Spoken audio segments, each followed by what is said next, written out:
mean, this is something that you use. It's for the woman. I mean, the woman, there are an awful lot of women who use Tatiana, and they have this, and I mean, you can't shove this in your bag. You're getting the color. The revolutionary little dress is still the main staple of the von Fusternberg empire, but now a new line of cosmetics and jewelry has been added. This is good.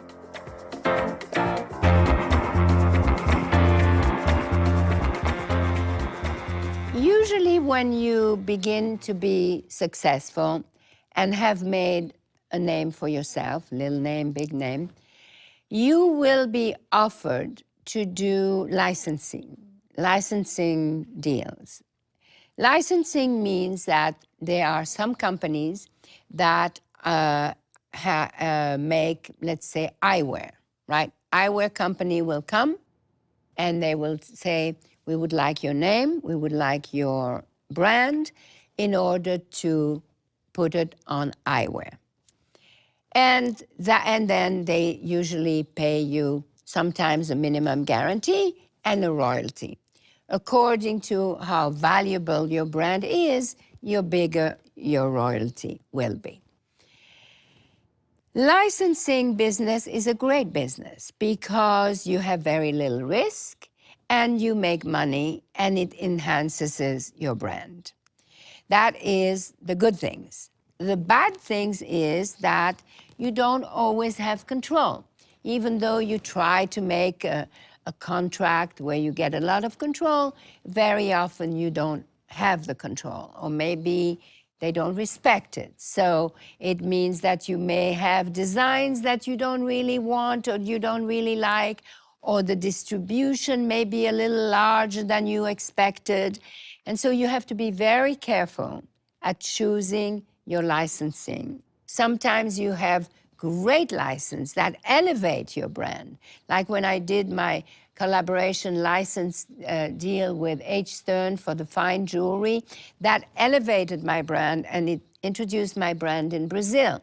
So you have to be careful and choosy, and then sometimes you go for a brand that has a much wider distribution because you do it for money. And it's very important that, again, it's the purpose of the company that you sign a licensing with have the same purpose as you, that everybody is aligned. And that is the most important thing to do.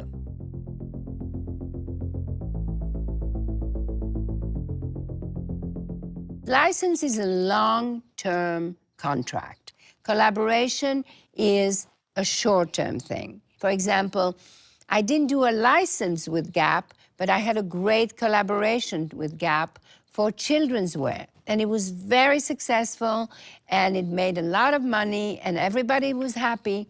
But I didn't really want to have a license with them because otherwise it would become too mass for too long. But if I kept it as a collaboration for 2 seasons, you created a sense of urgency and it wasn't spread too out.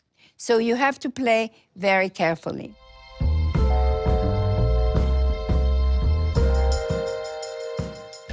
In 1975 is when I had the idea of going into the beauty business because my fashion business was doing so well. I was going from public personal appearances to personal appearance. So I thought this would be great, you know, to also get closer to the women. Because I had such an amazing relationship with the women, you know, fitting the dresses on them.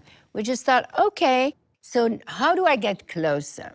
If you could sell confidence with a dress, you also can sell confidence with a good makeup. In order to learn everything about the beauty business, I thought, again, as I said before, when I want to learn, I pretend to teach. So in order to learn about the beauty business, I thought I would write a book about beauty, because that was a way for me to do the research. Now I realize that it is ridiculous to write a book about beauty when you are 28. Of course, you're beautiful when you are 28. But I did research. I did research about nutrition. I started to do yoga. I did research about makeup and about all of that, about skincare. I used this research. I wrote a book. It was called Dianne von Fusternberg Book of Beauty. I wrote the book, and at the same time, I launched my fragrance, Tatiana, and a little makeup line, all of that on a tiny little shop on Madison Avenue. So that was 1976.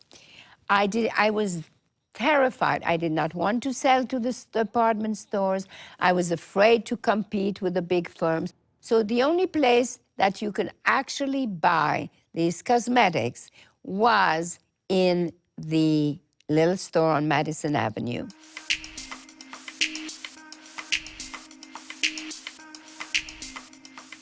In 1983, I sold my cosmetic company for a lot of money to Beecham, a pharmaceutical English company that wanted to get into the beauty business. And I thought this would be the absolute ideal situation because they had bought a few other firms. They had bought Germaine Monteil and they had bought Lancaster, and I would be their ambassador in America. And I thought this would all great.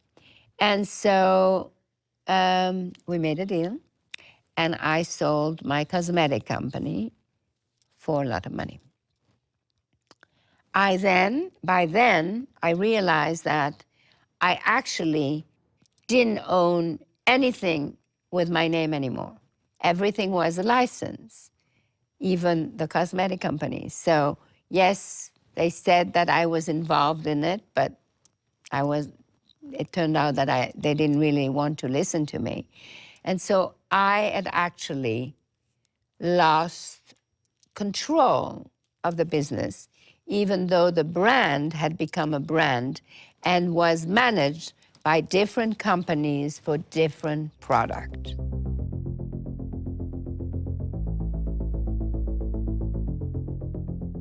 The buyers from all the stores did not really want to touch my brand because the brand had disintegrated.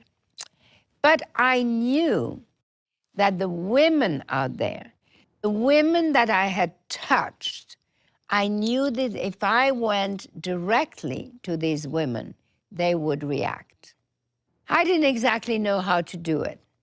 And at the time, there was a man called Marvin Traub who had been chairman of Bloomingdale's. And he said to me, you know, your name is worth so much to the consumers.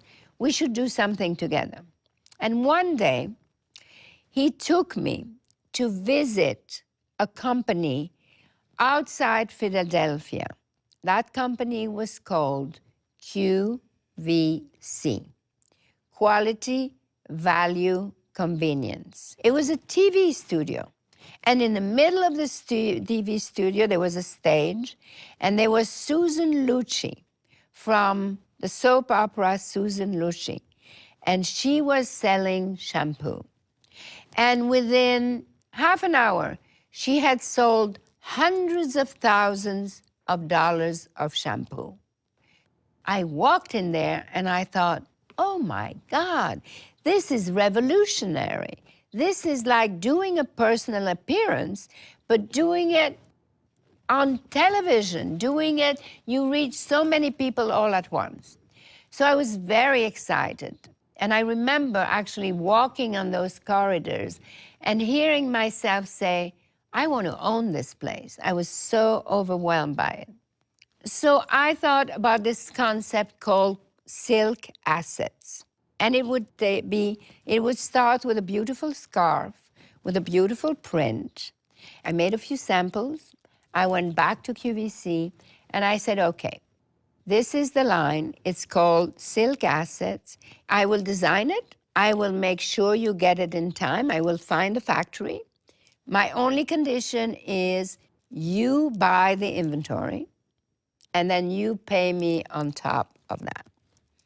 You give me a commission on what you buy.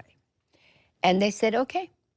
So, because I didn't want to do inventory again, because twice I had sold my company because of inventory. So, on February 1992, I did my very first show on QVC.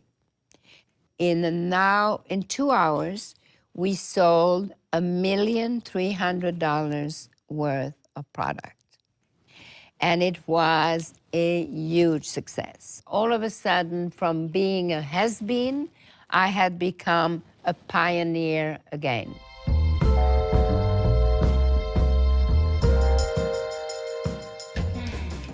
It's very fashionable right now to do, and it's very successful to do brand collaboration. Sometimes two brands meet.